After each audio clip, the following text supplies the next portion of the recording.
Mumula sa Presidential Communications Operations Office, kasama ang Philippine Information Agency, Philippines News Agency, Philippine Broadcasting Service, Radyo ng Bayan, IDC, at Telebisyon ng Bayan. Narito ang Radyo Vision.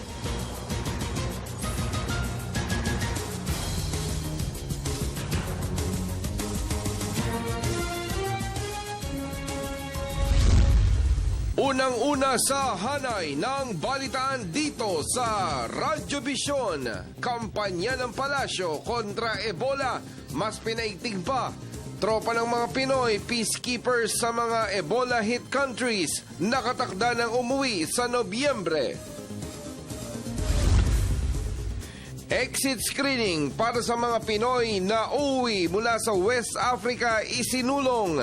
Information drive hinggil sa Ebola, tututukan na.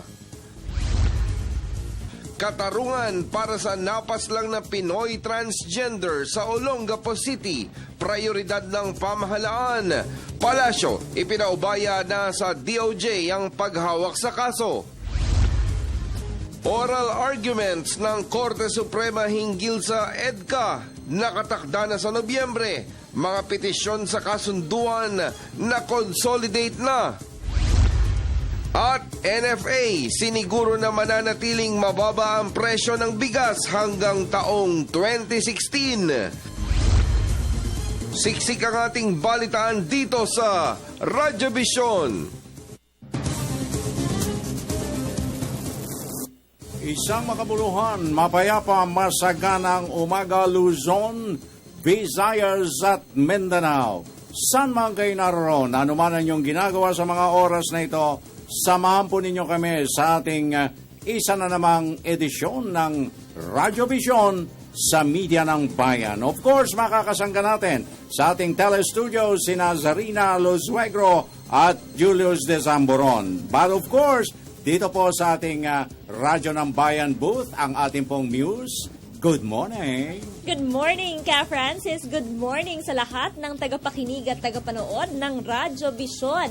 Ngayon po ay araw ng Miyerkules, ika-22 ng Oktubre. Samahan niyo kami sa paghatid sa inyo ng mga pinakamaiinit na balita sa iba't ibang bahagi ng bansa. Ako po, si Vivienne Gulia. At ang inyo pong kaagapay, Francis Cancino, nag-aanyaya sa inyo. Kalakip na rin ang ating pagbibigay daan ng malawakang paglilingkod na pambayan. And of course, ang pinakatampok na bahagi at segmento, ang ating pong pagtatampok sa ating Philippine National Police Academy. Ang akademya ng ating kapulisan. Ito, mamaya po yung mga maraming katanungan nyo, don't forget, ang ating pong service line, 0922-358-2679. Para po sa inyo mga mensahe at pagbati at mga katanungan and concerns, ilatag po ninyo. But don't forget your name and your addresses, please. At alam mo, Vivian, medyo may malungkot tayong balita, no? Na naapuhap natin sa ating, alam mo naman tayo, pakalat-kalat sa lansangan. Marami tayong nasaga. Pero ang isa sa pinakamalungkot dito na balita, kung naaalala mo, yung pyramiding scam, yes. Na ika nga nakatakbo, nakalabas ng bansa, yung si Ginoong Amalilio, if you would recall. Manuel Amalilio. Okay, na nakapagtago sa Malaysia. Opo. Okay, hinuli rin sa Malaysia yon, ano? Na meron din siya palang mga kaso ng pandarambong at pandaraya dito sa kanyang pyramiding scheme. Abay, akalain mong nakulong siya doon.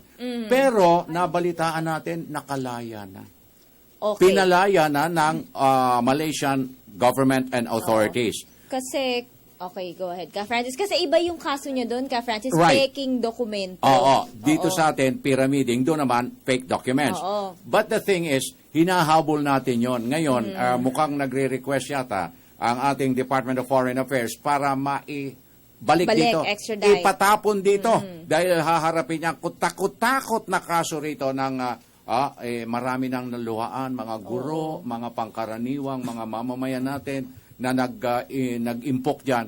Pagkatapos natakbuhan, ang masakit nito, ayaw ng Malaysian government na itapon sa pabalik sa Pilipinas para dito harapin ang kanyang mga kaso. Ano kaya yan? Paano Medyo kaya? nakakalungkot yan, Ka Nakakalungkot. Francis. Kasi 15,000 ang niloko niya dito sa Pilipinas. Aba. At 12 bilyong piso po ang pinag-uusapan dito. At, nabalitaan ko, no? Kaya pala ganyan. Kasi kamag-anak niya yata itong Chief of Police sa Sabah, Malaysia. So, sana magawan niya ng paraan ng ating pamahalaan na ma-extradite si Amalilio dito para magawan niya o Maharapin he can niya. be held liable sa kanyang Harapin niya yung mga kasalanan, kaso oo. rito. At kung ayaw niyang harapin, isoli na lang niya yung mga pera ng mga kawawang nag-impok. Kung buo pa yung pera, Ka Francis. Kahit na bawas, plus interest. Okay. Sige na, tuloy-tuloy na tayo mga kaibigan sa unang bugso ng ating balitaan. Vivian? Okay, dumako muna tayo dyan sa studio kasama si Zarina Lusuegro. Zarina, maganda umaga.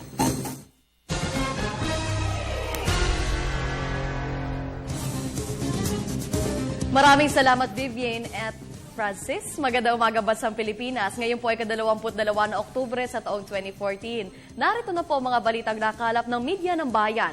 Una sa ating balita, patuloy po ang mga hakbang na ginagawa ng pamahalaan laban sa Ebola virus. Ayon po kay PCOO Secretary Sani Coloma, pinaigting ng Department of Health ang paglatag ng mas matibay at matatag na depensa laban sa virus. Kasabay nito, tiniyak din ng palasyo na inihahanda na ng DFA, Health at Defense Departments ang mga kinakailangang hakbang para sa maayos at ligtas na pagpapabalik ng mga Pilipinong peacekeepers na nasa Libya.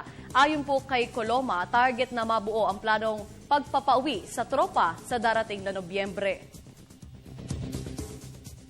Nagsasagawa na ng pagsasanay ang DOH, katuwang ang WHO, para sa mga health workers kung paano mabisang alamin, mabigyang luna sa mga kaso ng Ebola at mapigilan ang posibleng pagkalat dito sa ating bansa. Marami pong elemento dyan, kabilang na ang infection prevention control, contact tracing. Doon sa contact tracing, mahalaga yung pagpapatupad ng quarantine procedures para alamin kung sino ang nakasalamuha ng mga inaakalang carrier nito. Case management, laboratory capacity, public awareness, and community engagement. Bumubuo habang tayo nag-uusap ng mas matatag at mas epektibong pagtugon para lumaban sa Ebola virus disease. Kaugnay po niyan, hinikayat naman ng Philippine College of Physicians ang pagsasagawa muna ng exit screening sa mga Pilipinong uuwi sa bansa galing po sa West Africa. Ito'y sa harap pa rin ng bantang pagpasok sa bansa ng Ebola virus. Ayon po sa PCP, dapat ay isailalim muna sa 21 araw ng quarantine doon ang mga Pilipino makikitaan ng sintomas. Dagdag pa ng grupo, mas magiging epektibo ang paglaban sa Ebola kung sa West Africa pa lamang ay mapipigilan sa pagbiyahe ang mga tao apektado ng nasabing sakit. Samantala, isinusulong din ng PCP ang information drive ukol sa Ebola virus upang malaman ang mga paraan upang maiwasan ito. Prioridad naman po ng pamahalaan na bigyan ng hustisya ang pagpaslang sa transgender na si Jeffrey Laude. Inihayag ito ng Malacanang kaugnay sa pagsisimula ng preliminary investigation sa nasabing kaso kung saan suspect si U.S. Marine Private First Class Joseph Scott Pemberton. Ayon po kay PCO Secretary Sani Coloma, ipinaubayan na ng palasyo sa DOJ ang pagsasagawa ng mga aksyon para makamit ang katarungan para kay Laude. Narito po ang ulat ni Elena Luna. Binigyang diin ng palasyo na isusulong ng pamahalaan ang pagkamit ng hustisya sa kaso ng pagpaslang sa transgender na si Jennifer Laude. Sinabi ito ng Malacanang sa pagsisimula ng preliminary investigation sa kaso. Ayon kay PCOO Secretary Sani Coloma, nasa Department of Justice sa pamamagitan ng prosecutor ang pagsasagawa ng karapat-dapat na aksyon para matamo ang katarungan para sa biktima. Patuloy na itinataguyod ng pamahalaan ang pagkamit ng hustisya sa kasong pagpaslang kay Jennifer Laude. Ang Department of Justice sa pamamagitan ng City Prosecutor's Office ng Olongapo ang may pangunahing tungkulin sa pagsasagawa ng paunang pagsisiyasat o preliminary investigation. Sila ang gagawa ng determinasyon hinggil sa pagharap ng mga nasasakdal at testigo. Kabilang sa sinasabing maaaring maging testigo ang 4 na Marines na nakaalis na sa Pilipinas. Sinabi ng palasyo na hintayin na lamang ang magiging aksyon ng DOJ at City Prosecutor's Office na siyang may ginagampanan ng tungkulin sa kaso. Ayon kay Secretary Coloma, isasagawa ang pakikipag-ugnayan ng mga pamahalaan ng Pilipinas at ng Amerika para matamo ang layuning katarungan para kay Laude. Meron tayong mga batas na pinapairal at sinabi ko na sa pagpapatupad ng batas, ang ating kagawaran ng katarungan sa pamagitan ng City Prosecutor's Office ang magsasagawa ng mga karapat-dapat na aksyon. Para sa Telebisyon ng Bayan, Elena Luna. Dismayado po ang Department of Foreign Affairs sa hindi pagdalo ni Private First Class Joseph Scott Pemberton sa preliminary investigation sa kasong pagpatay sa transgender na si Jennifer Laude. Ayon po kay DFA spokesperson Charles Jose, wala namang nilabag si Pemberton sa hindi pagdalo. Kaugnay po nito, tiniyak ng DFA na nasa bansa pa si Pemberton dahil may ilang pong opisyal aniya na ang Pilipinas o nasa Pilipinas pa ang naturang opisyal. Kasalukuyaan niya nasa detention cell si Pemberton sa loob ng US ship na Peleliu. Samantala, tuloy ang pagdinig ng Senate Foreign Relations Committee bukas sa paunguna ni Senadora Miriam Defensor Santiago. Kumpirmadong dadalo sa pagdinig sina DFA Secretary Albert Del Rosario, Defense Policy Chief at EDCA Chief Negotiator Lorenzo Batino, Presidential Commission on VFA Executive Director Eduardo Oban Jr. at iba pa. We are of course disappointed that the respondent did not appear at today's preliminary investigation. The respondent was acting on the advice of his legal counsel. This is part of the due process and the rules of court. But by not appearing, he may be considered to have waived his right to be heard. The prosecutor should be able to determine the consequences of his non-appearance. Nonetheless, the preliminary investigation continues. Sa ibang balita, nilinaw po ng palasyo na wala pang desisyon ang pamahalaan sa mga ancestral homes sa Palo, Leyte. Sinabi ito ng palasyo kasunod ng pangamba ng mga residente doon na maaaring masira ang mga lumang bahay doon. Kasunod naman po ng pagpapalawak ng mga kalsada para sa nalalapit na pagbisita ni Pope Francis. Ayon po kay Presidential Communications Secretary Sonny Coloma, dadaan sa konsultasyon ang magiging desisyon ng gobyerno. Ayon po kay Secretary Singson, ang pinaiiral ng DPWH ay yung road right of way na karapatan ng pamahalaan. At sa pagkilos po nila ay kinokonsulta at nakikipag-ugnayan po sila sa mga local government units and affected stakeholders. Ayon din po sa kanyang katugunan ay wala pa silang partikular na aksyon dun sa mga tinuturing na ancestral homes. At yan po ang mga may init na balita hanggang sa mga oras na ito. Pero sa ngayon, balik muna tayo kay na Francis at Vivian sa Radyo ng Bayan Studio.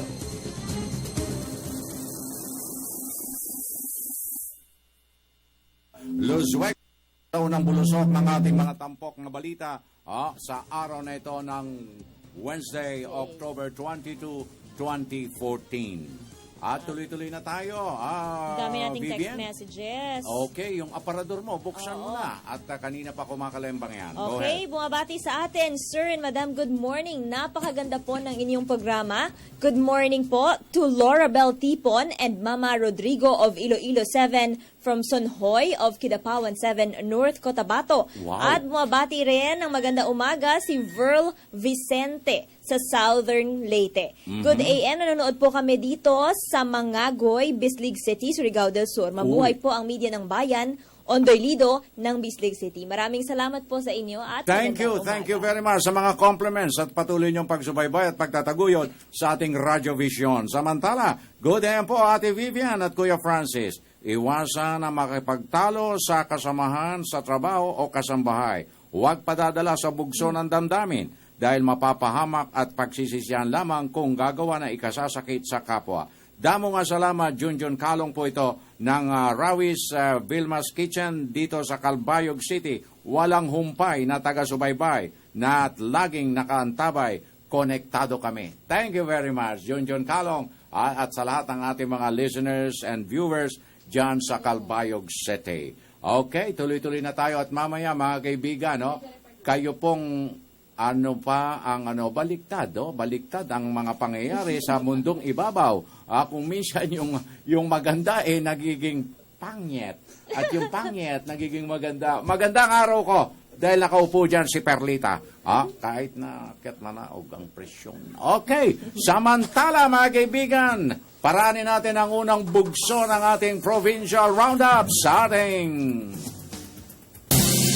Bayan Patrol Report.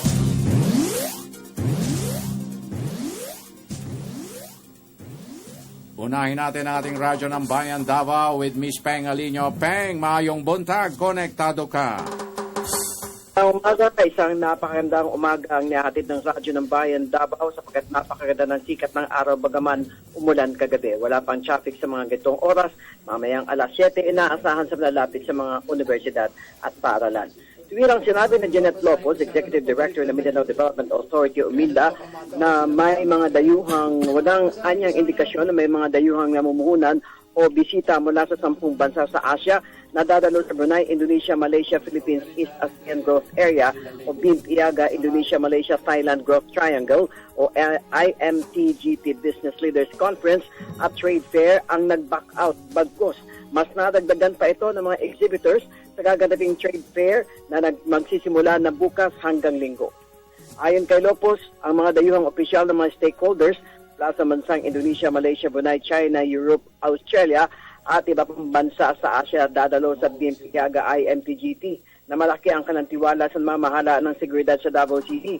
Kaya't walaan niya silang takot na dumalo dito at dumating na nga ang iba simula pa nung nakaraang linggo. Iba't ibang produkto din ang daladala ng mga negosyante mula sa ibang bansa na umaabot pa sa mahigit sa 250 exhibitors.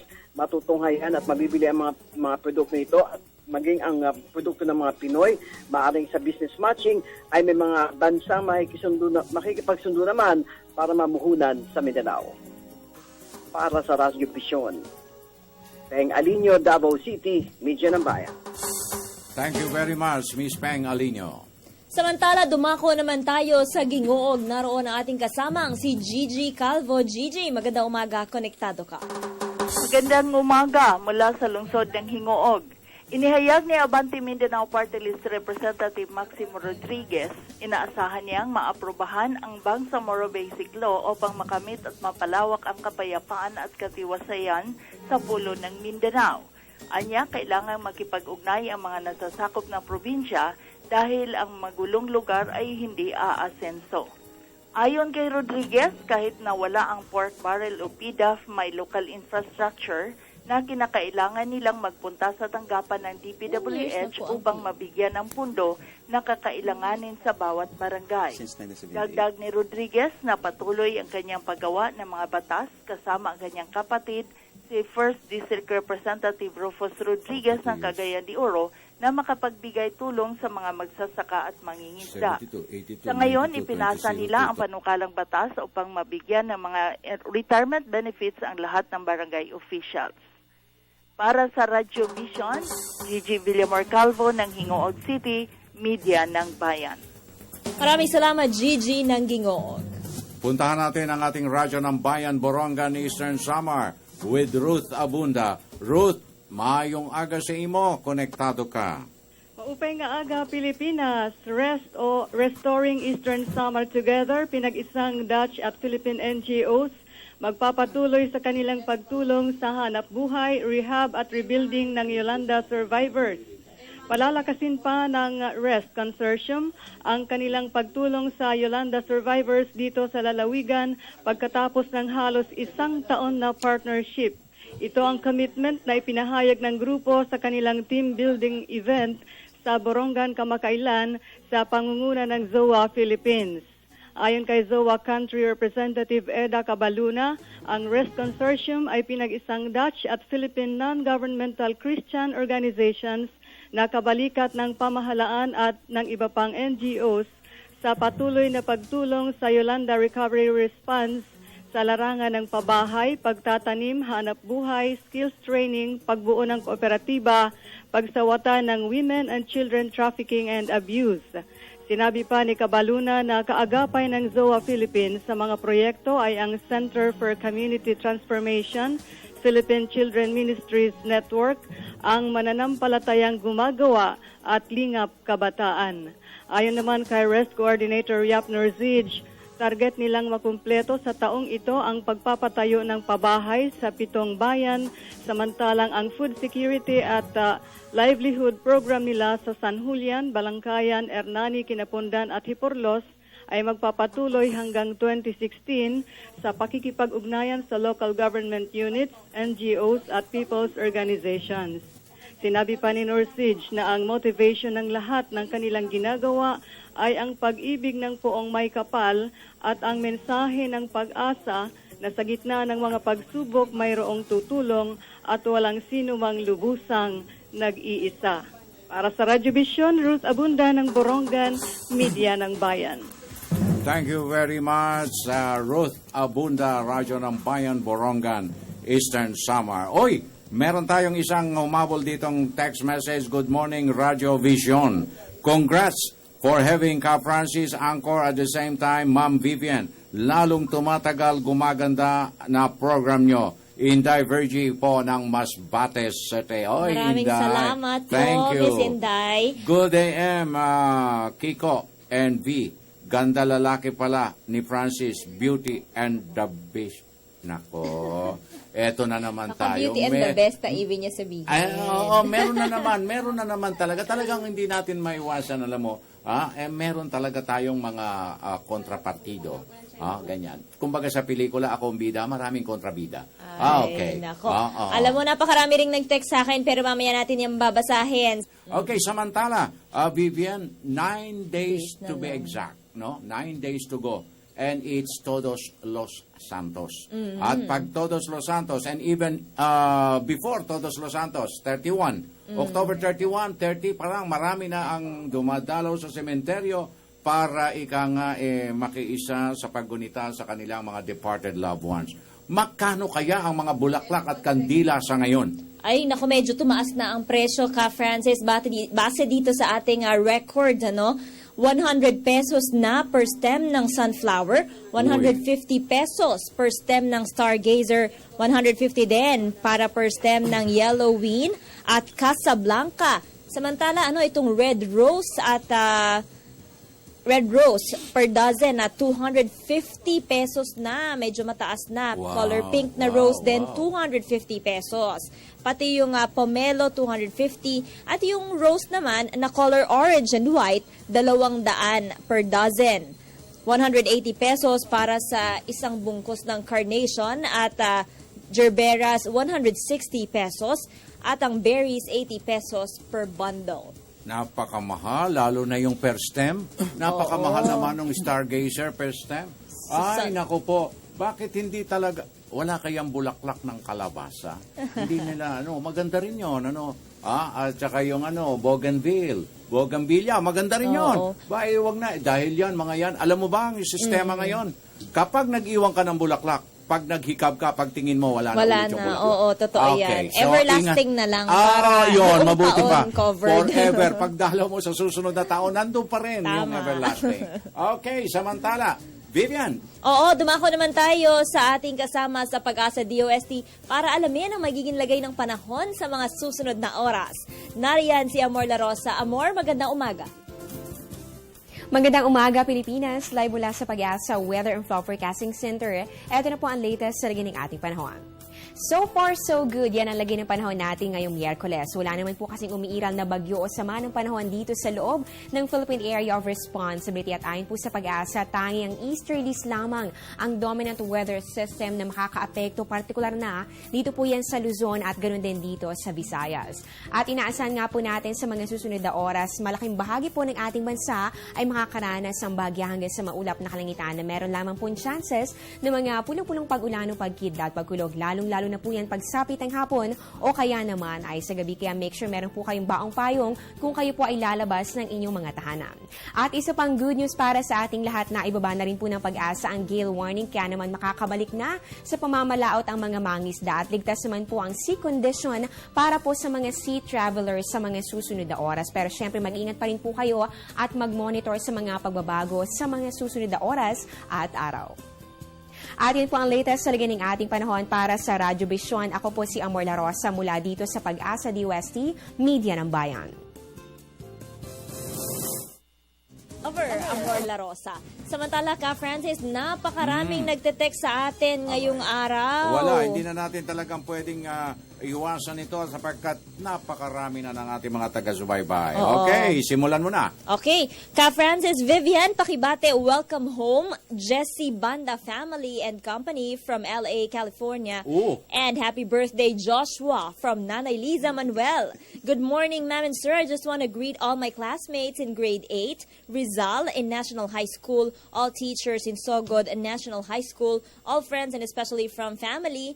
Galing po yan kay GC ng Sogod. Wow, bata pa lang to pero nanonood na ng news ha. Okay. Good day, Sir Francis at Miss Vivian. Nakikinig po ako sa Radyo Vision. Maganda umaga po sa inyo. Pets po ito ng Negros Oriental. Maganda umaga po, Media ng Bayan. Binabati ko po si Charleston Cabantac sa kanyang kaarawan ngayon. At si Jonathan Bustamante nakagigising pa lang pero nakapikit pa rin. Happy birthday, Charleston Cabantac. Happy birthday! Okay. At meron tayo rito, good morning sa dalawa dyan. Ako po ay laging nanonood sa inyong channel. Pakigreet naman ang happy trip. Ang misis ko bumabiyay itong Davao City. At Tatay Tomas ng Katmon, San Rafael, Montalban, Rizal. Happy trip. Good day po. Paki naman po ang mga pakibati naman ang taga Bangkod, Indang, Cavite. Maraming salamat po. Happy listening and viewing sa Indang. Pakigreet naman ang mga taga-Katarman, Northern Samar na nakikinig sa inyo. Salamat po and more power from Ans ng Katarman, Northern Samar. Hi po, Ma'am Vivian. Cute nyo pala. Gil ng Makati. Wow, thank you, Gail. Okay, isa na naman yan na dagdag na fans club mo, Vivian. Okay, samantala bago tayo magpatuloy at sa oras na 31 minutos, 21 segundos, makalipas ang alas 6, paalala muna mula sa inyong himpilan.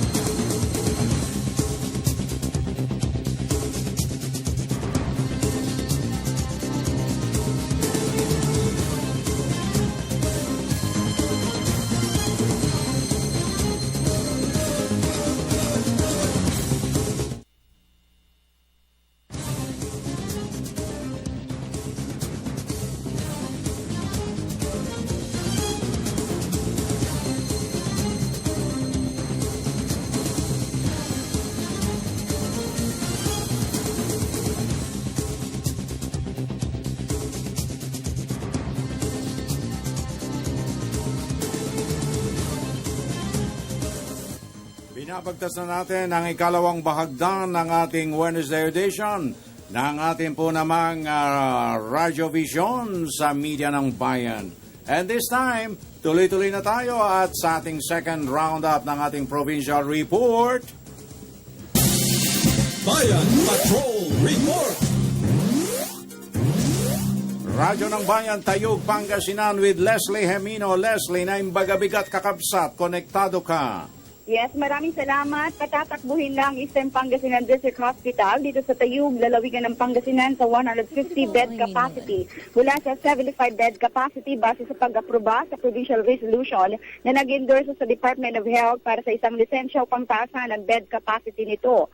Ang Provincial Resolution number 856-2014 na nilikha ng mga kasapi ng Provincial Board na sina Board Members Alfonso Bince Jr., Ranjik Shahani, Kapwa ng 6th District at si Board Member Antonio Sison ay buong pagkakaisa na inaprobahan sa regular session itong Lunes, October 20.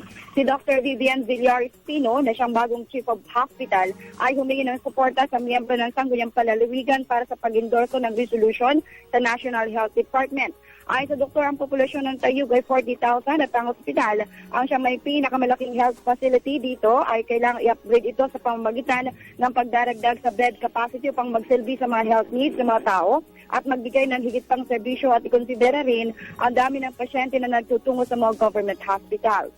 Kanya siniwalat na sa kabila ng pagiging 75 bed capacity ng EPDH, ang bed occupancy rate ay maabot sa 197%. Sa ngayon, ang paggamutan na nagsisilbi ng average na 160 inpatients, habang ang average number ng outpatients ay 184. Napagalaman na nag-request ito ng dagdag na 6 na nurses at 12 midwives na ilalagay sa intensive care unit ng hospital. Maliban dito, sinabi ng doktor na naghahanda ng ospital para sa mga bagong development na magsasabing naabot na nito ang minimum requirement na kailangan para itaas ang bed capacity nito. Anya pa, ang pagsasakatuparan ng proyekto ay magbibigay daan sa ospital upang magbigay ng mas mahusay na serbisyong pangkalusugan sa mga tao. Para sa Radyo Vision, Leslie Hamino, DWRS, Radyo ng Bayan, Tayug, Media ng Bayan. Thank you very much, Leslie Hamino. Dumako naman tayo sa Palawan. Nariyan ang ating kasamang si Damian Lacasa. Damian, magandang umaga. Konektado ka. Yes, maraming salamat. Magandang umaga, Ma'am Vivienne, Ka Francis. Good morning. Ikakasanan ng Department of Science and Technology o DOST at ng Philippine Council for Agriculture, Aquatic and Natural Resources Research and Development o PICARD ang proyektong rollout of coral transplantation technology sa lungsod ng Puerto Princesa. Ang Ulugan Bay at Honda Bay ang napiling pilot areas para sa nasabing proyekto sa pamagitan ng koordinasyon ng Sangkalikasan Producer Cooperative at ng Palawan State University sa pangunguna ni PSU President Jeter Sespeñe. Gigisingin ito ang kamalayan ng bawat Palawenyo hinggil sa kahalagahan ng pagbuhay ng mga fragments ng coral sa pamagitan ng pagsasagawa ng mga dialogo o symposium hinggil dito. Ayon kay Director Dr. Melvin Carlos ng Technology Transfer and Promotion Division ng PICARD, ang Pilipinas ay merong 2.5 million na hektarya ng corals at tinaguri ang coral o core of biodiversity ang bansa sa buong mundo. Ngunit ito'y nanganganib dahil unti-unti ito nasisira dahil sa illegal na aktibidad sa karagatan. Base sa plano, 5 hektarya ng Coral Nursery Unit or CNU ang ilalatag sa ilalim ng dagat sa Ulugan Bay at Honda Bay at dito ilalagak ang mga nasirang corals para muling buhayin. Sa pamagitan ng proyektong ito ay inasahang i-adapt ng mga LGUs ang naturang teknolohiya para mapanatili ang kakaibang biodiversity ng lalawigan at lalong yumabong ang underwater tourism sa probinsya. Ang pondo para dito ay nakakalaga ng 4 million pesos mula sa DOST at may counterpart din dito ang Palawan State University. Bago matapos ang 2014, inaasahang kasado na ang rollout of coral transplantation technology dito sa lungsod ng Puerto Princesa. Para sa Radyo Vision, mula sa pinakamalinis na lungsod sa bansa, Puerto Princesa City, Palawan, ako po si Damian Lacasa Jr., Media ng Bayan. Thank you very much. Mula sa Radyo ng Bayan, Palawan, puntahan na natin ang Radyo ng Bayan nakatalaga sa Nueva Ecija with Dick Sevilla. Dick, maayapayaba kay Kongan. Konektado ka. Yes, magandang umaga sa iyo, Ka Francis at Miss Josette. Pinangangambahang aabot sa 12,558 hektarya ng lupang sakahan sa lalawigan ng Nueva Ecija ang kakapusin sa patubig sakaling matuloy ang pagsapit ng El Nino phenomenon sa huling bahagi ng taong kasalukuyan. Ayon mismo sa pamunuan ng National Irrigation Administration Upper Pampanga River Integrated Irrigation System. Ayon kay NIA UPRIS Head Engineer Reynaldo Puno, ay maaaring maapektuhan ang 4 na lungsod at 23 munisipalidad sa Nueva Ecija kung matuloy ang El Nino sa susunod na buwan. Base sa katatapos na Water Summit na isinagawa sa Nueva Ecija Convention Center, ay sinabi ni Puno na kabilang sa mga bukirin na maaaring makaranas ng matinding kakulangan sa tubig ang mga nasa lungsod ng Cabanatuan, Gapan, Muñoz at San Jose. Gayon din ang mga bayan ng Aliaga, Cabiao, General Natividad, Gimba, Jaén, Llanera, Licab, Lupao, Quezon, San Leonardo, San Antonio, San Isidro, Santo Domingo, Talavera, Talugtog at Saragosa. Ang Water Summit ay pinangunahan ni Nueva Ecija Governor Aurelio Umali kung saan agad nitong inatasan ang mga local chief executives at mga stakeholders sa lalawigan na agarang gumawa ng paraan upang masolusyonan ang epekto ng El Nino. Kasalukuyan na rin ang isinasaayos ng pamahalaang panlalawigan ang pondo upang magamit sa pagtugon sa El Nino o sa epekto ng tagtuyot. Tinukoy din ni Umali ang pagsasaayos ng Peñaranda River Irrigation System na makakatugon sa kakapusan ng tubig sa southern part ng lalawigan. Dinagdag pa ng gobernador na maaaring malampasan ng lalawigan ang kakulangan sa tubig sa mga lupang sakahan o epekto ng El Nino kung ang water level ng Pantabangan Dam ay aabot sa 210 metro bago ang tagtuyot. Ngunit kung hindi umabot sa naturang antap, ay 30% lamang ng kabuang 119,224.77 hektarya ang makakayanang serbisyohan ng UPRIS. Ang kasalukuyang level ng Pantabangan Dam ay 200.9 meters, nakapos ng halos 10 metro sa normal na level. Para sa Radyo Vision, Dick Sevilla ng Nueva Ecija, Media ng Bayan. Thank you very much, Dick Sevilla. Samantala mga kaibigan, ang oras po natin sa buong kapuluan, 18 minuto bago mag alas 7 ng umaga. Magbabalik pa po ang Radyo Vision.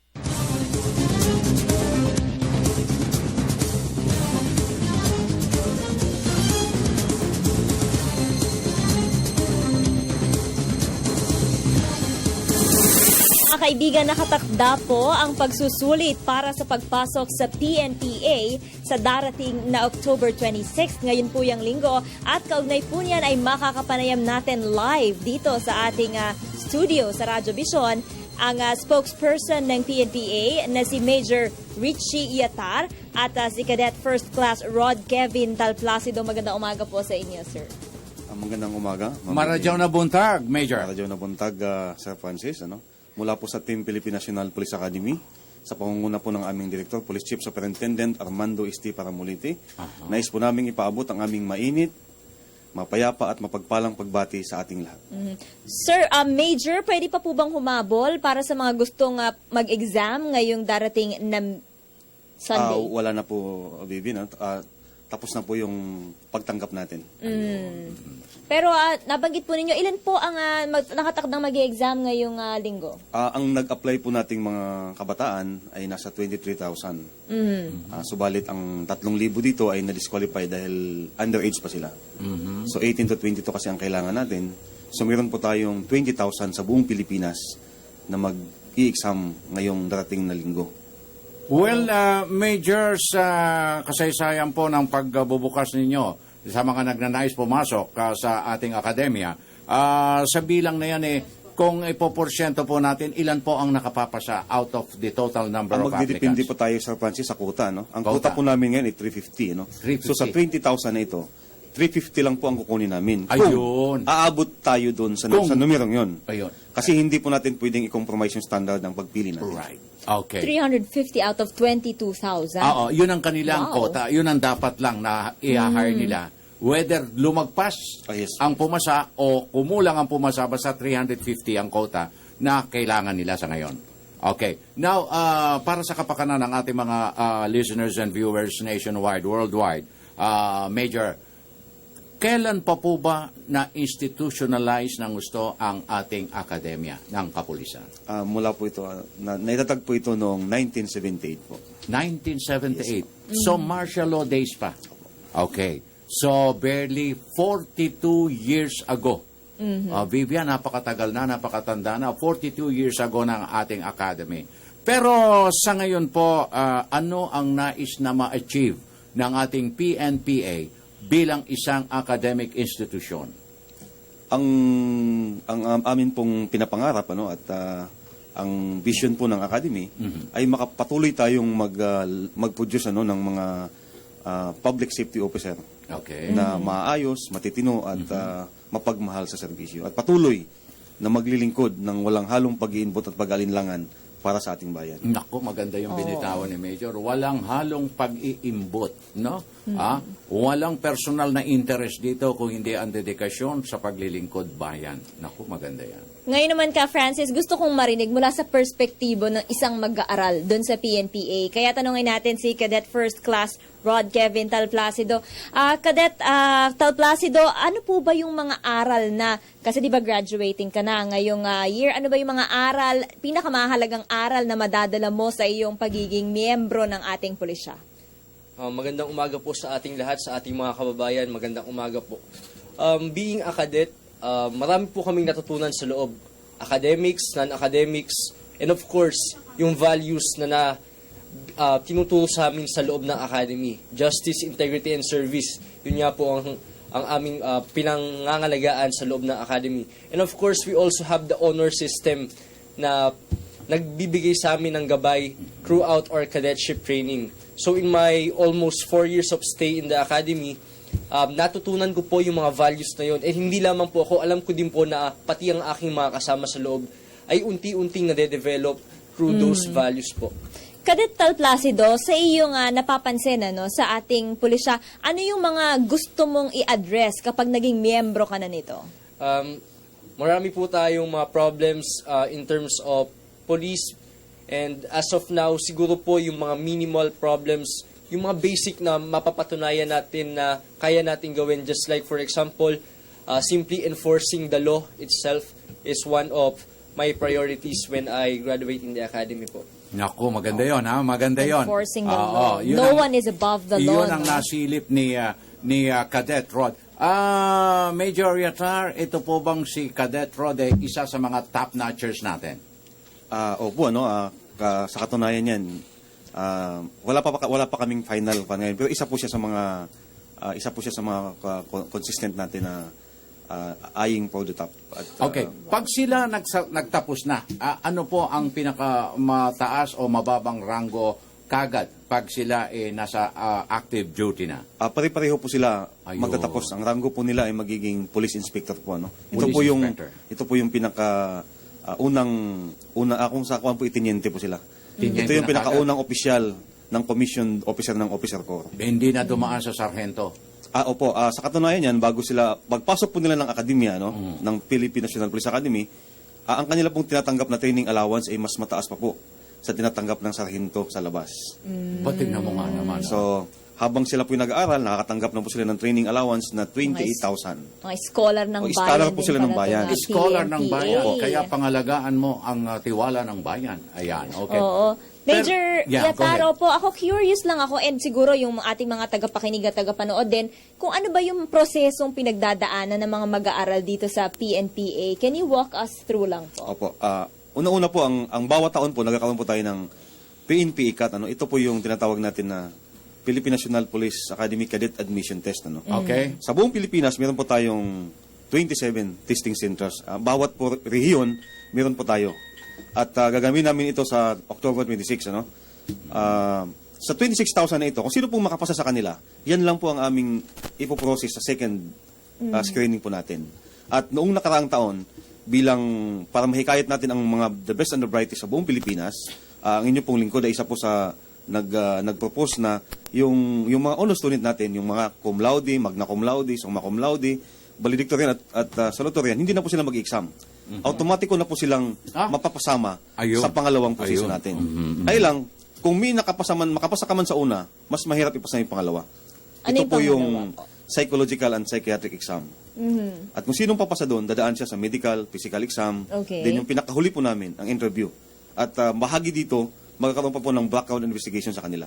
So, lumalagay, first level lang po pala itong exam na gagawin sa 26th at marami pa pong pagdadaanan bago po talaga mapili yung 350 na scholars po na slot, open slot. Okay, Ka Francis, gandang umaga po. Tanong lang po kay Major, ang makapapasa ba ngayon sa PNPA exam na hindi makasali sa 350 quota, pwede pa bang makasali next year na di na sumasailalim sa PNPA exam. Hindi Salamat po, Chris Plaza. Back to zero po tayo. Ay, back to zero. Kung Okay. hindi ka makapasa ngayon, Taga-Agusan mag-exam ito. ka ulit. Nanonood siya, taga-Agusan del mag-exam Sur. ulit. Okay. So, exam ulit siya. Exam ulit. Ayun. Pero sa dami po ng mga dumaan ng examen na itinaguyod ng PNPA, ilan na po sa active puwersa natin ang na-graduate ng PNPA? Sa ngayon po, mahigit na po 5,000. 5,000. Wow. Ay, linawin ko lang po na hindi lang po ito sa PNP, no? Oo. Kasi ang atin pong akademya ay nagbibigay din tayo ng opisyal sa Bureau of Fire Protection sa Bureau of Jail Management and Penology. Yes. Depende sa pangangailangan na kuta nila ng opisyal. Ayun. Pero 80% ng graduate natin napupunta po sa Philippine National Police. Pero nalulungkot ba kayo, Major, kung sakali na yung ating isa sa mga nagtapos sa akademya natin, sa institusyon natin, masasangkot sa hindi maganda? Unang-una, nalulungkot tayo kasi hindi po yun tinuro sa akademya. Yun na nga eh. Lahat po ng values na ito sa akademya para po maglingkod sa bayan. At patuloy po kami, ang inyong Philippine National Police Academy patuloy pong nag-evolve ayon sa pangangailangan ng ating lipunan. Pero nasusubaybayan pa po ba ninyo? Is there any monitoring scheme para patuloy na paalalahanan natin itong mga nasa active duty na i-uphold yung kanilang natutuhan para naman hindi makasira o makapagdulot ng dungis sa ating uniforme? Opo, Sir Francis, meron po tayong PNPEI. Ito po yung alumni association namin. Ayun. Okay. So, paglabas po ng ating mga graduate, patuloy po natin silang sinusubaybayan. Yan. At patuloy kaming nagkakaroon ng mentoring activity sa aming mga junior. At patuloy silang ginagabayan na huwag maligaw ng landas. Okay. Major Yatar, ako naman po curious po ako. Ano po ba ito nga stand ng PNPA sa issue ng hazing? Tinotolerate po ba yan dito sa paalaran? Hindi po. Ang atin pong akademya ay no to hazing policy po tayo. No to maltreatment. Lahat po ng mga bagay na ito, dapat po kami ang nangunguna sa pagpapatupad ng batas. So, sa level po namin, ang sino mang lumabag dito, talagang dismissal po. Kick out agad? Kick out talaga sa akin. Okay. Okay. At siguro, ayan, sinesenya sana naman ako ng mga mapagpalang kamay na ipinid na raw natin at nagiging maramot na ang ating orasan. Pero sad to say, Major, talagang dumarating sa ganitong punto na naghihiwalay tayong luhaan. Ano po? Dahil marami pa kayong dapat na sana'y masabi. Pero siguro sa mga susunod na pagkakataon, Major, when you are available, pwede namin kayo maanyayahan muli. Maraming salamat. Okay, ang inyo pong mensahe sa ating kapulisan. Gusto ko pong munang magbigay ng paalala sa ating mga examinees na kung hindi nyo pa natanggap ang mga notice of examination ninyo, pumunta lamang po kayo sa examination center kung saan kayo nakaschedule at sa Sabado, kukunin po ninyo yung mga notices na hindi po ninyo nakuha. At pumunta lang po kayo ng maaga sa Linggo. At good luck po sa kanilang lahat at sa ating mga kasama sa serbisyo publiko, patuloy lang po tayong maglingkod ng tapat. Okay, pakikuha mo na, Vivian, yung hotline ni Major Yatar para sa mga problema at mga tawag pa sa atin dito. Tifo-forward na lang natin sa kanya. Major, ang inyong pong hotline? Pwede po kayong mag-text sa mismong numero ko, Okay. 0908-368-9125. Teka. Ang bilis. Again. 0908-368-9125. 9125. Okay, maraming salamat po. Nakapanayam natin, mga kaibigan, ngayong umaga si Major Richie Yatar, spokesperson ng PNPA, at si Cadet First Class Rod Kevin Talplacido. Samantala, dumako naman tayo dyan sa studio kasama si Zarina. Alright, narinig po natin sa ating guest ngayon na talaga namang salang-salang ginagawa sa PNPA upang matiyak yung seguridad o yung mga papasok na bagong pulis natin dito sa bansa at syempre pangunahing prioridad nito ay ang maglingkod sa bayan. Sa ngayon, silipin naman po natin ang kasalukuyang sitwasyon sa Dangwa sa lungsod po ng Maynila. Sa ngayon, ayan, nakikita nyo, ang daming bulaklak sa ating mga manonood at makikinig. At ang sitwasyon natin ngayon ay paunti-unti pong dumarami ngayon ang tao sa Dangwa. At kanina, narinig po natin ang presyo ng bawat bulaklak ngayon sa Dangwa. Pero karagdagan lang po dyan, naglalaro po sa 100 hanggang 400 piso ang mga nais na magpa-arrange ng bulaklak para sa mga mahal natin sa buhay sa darating na undas. Alright, naway nabusog dami kayo sa mga balita at impormasyon na aming handog ngayong umaga. Ako po si Zarina Lusuegro. Ito po ang pinagsamang puwersa ng radyo at telebisyon. Ito ang Radyo Bison. Balik na tayo kina Francis at Vivian sa Radyo ng Bayan Studio.